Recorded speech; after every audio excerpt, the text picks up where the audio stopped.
Dans cette vidéo, nous allons apprendre à réaliser la forme victorienne plus une forme droite. Pour ce faire, nous allons chercher l'outil nous permettant de dessiner librement le projet. Nous allons pouvoir venir dessiner les dimensions au sol de notre véranda afin d'obtenir une vue de dessus du plan de la terrasse. Donc moi je vais renseigner mes dimensions, donc là je vais mettre 520, je me mets parallèle à la ligne verte.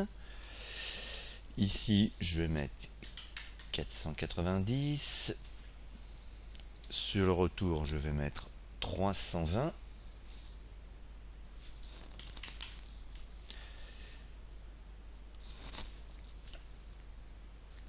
Sur le retour ici je vais mettre 4 mètres.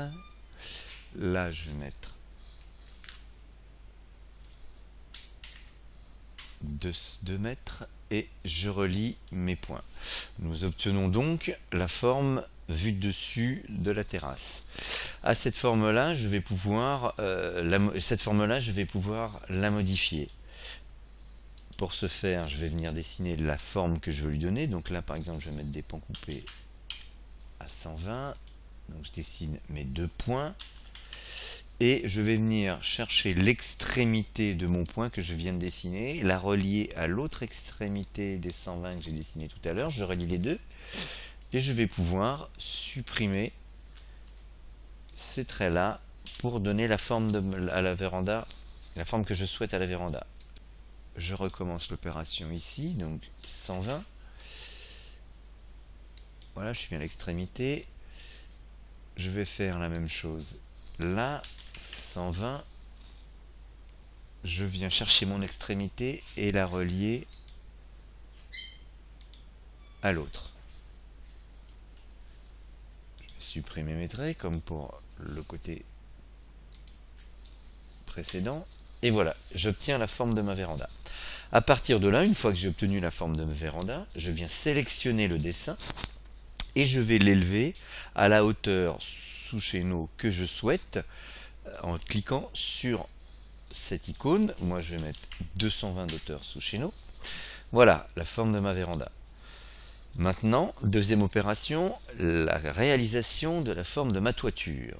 Donc je sélectionne mon crayon, je viens spécifier un certain nombre d'informations. Donc là, j'ai mis 245 pour lui donner la pente et je vais monter en étant parallèle à ma ligne bleue car c'est l'axe vertical. Je vais monter à 3,10 m, donc comme j'avais 220, je vais rentrer 90 et je vais pouvoir venir relier mon point pour donner la pente de ma toiture.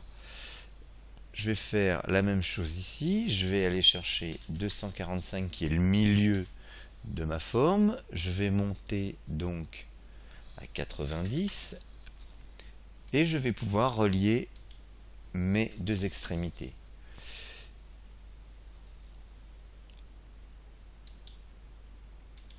Voilà, là je vais supprimer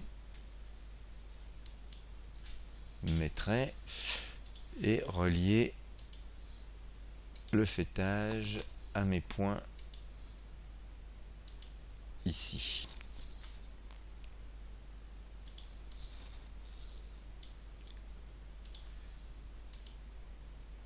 Donc j'ai réalisé la première partie de ma véranda. Donc je vais continuer, donc je vais faire la même chose de l'autre côté, donc je vais définir la pente de ma toiture, donc là je vais mettre 120, je vais venir chercher l'extrémité, je vais monter à 90 comme tout à l'heure, et là je vais faire la même chose, je vais relier les points. Ici je vais décider de mettre un chevron à 120, parce que sur cette forme là j'ai décidé qu'ici il y avait un chevron, et je relie. À partir de là, mon dessin est terminé. Donc pour pouvoir lancer la transformation de ce dessin en structure de véranda, il va falloir que je lui donne quelques informations. Première information à lui donner, les murs de soutien. Donc je vais définir mon mur de soutien. Pour ce faire, je vais supprimer les traits qui ne n'ont aucun intérêt, donc ces traits-là que je vais supprimer. Je vais supprimer ce trait-ci. Je sélectionne mon mur et je le définis comme mur de soutien. Ensuite, je vais définir le contour de mon chéneau. Donc, en cliquant sur l'onglet que vous avez ici, vous allez définir le contour du chéneau. On va faire la même chose tout autour. On vient cliquer sur les traits représentant le chéneau et on va définir que c'est bien le chéneau. Je finalise.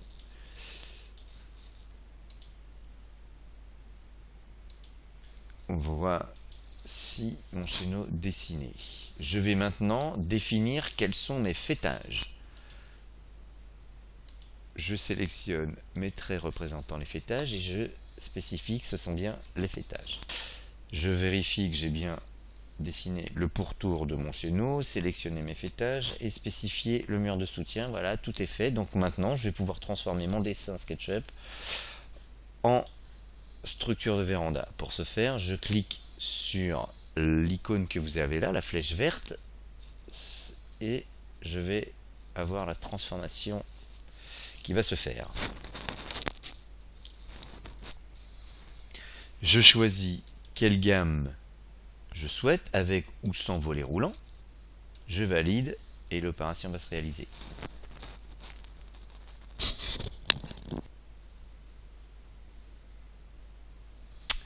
Nous nous retrouvons donc bien avec la structure de la véranda. Nous arrivons donc en fait comme lorsque nous sommes en forme paramétrique. Il me reste à définir ma toiture, donc je vais mettre mes remplissages. Je sélectionne ma petite main, je viens cliquer sur les cercles. Là, je vais mettre des entraxes égaux. Je vais mettre un PS66 blanc ardoise. Voilà. Je valide.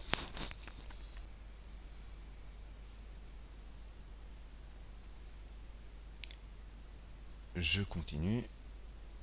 Je vais mettre une toiture quart soleil avec un anthrax.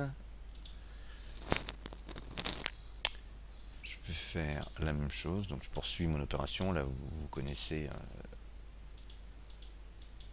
Je vais mettre un chevron intermédiaire.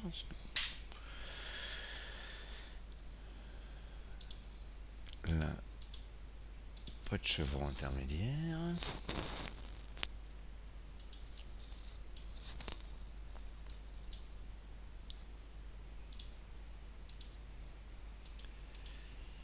Des anthrax égaux ici. Et la même chose après à côté.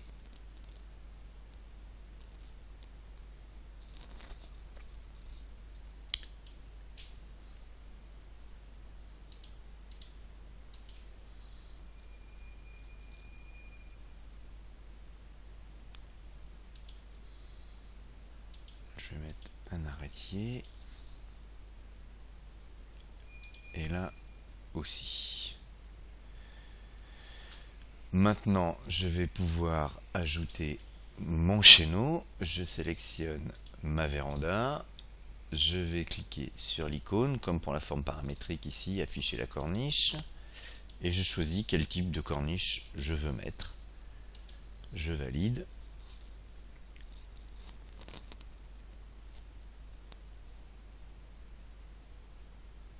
Mon chéneau est donc positionné.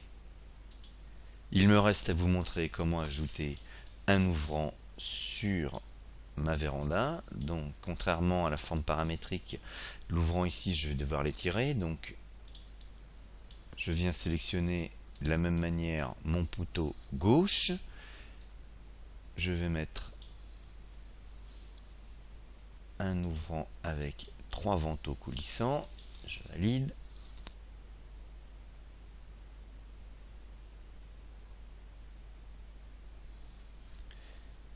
Et je n'ai plus qu'à positionner mon ouvrant contre le poteau de droite. Donc je vais prendre cet outil-ci et je vais étirer mon ouvrant pour le positionner contre le poteau. Voilà, vous voyez, c'est assez simple. Bien évidemment, je pourrais finaliser la véranda sur tout le pourtour, y mettre des objets de décoration, la mettre en situation sur une photo, etc. Là, voilà, l'idée c'était de vous montrer comment réaliser en forme libre une victorienne avec forme droite.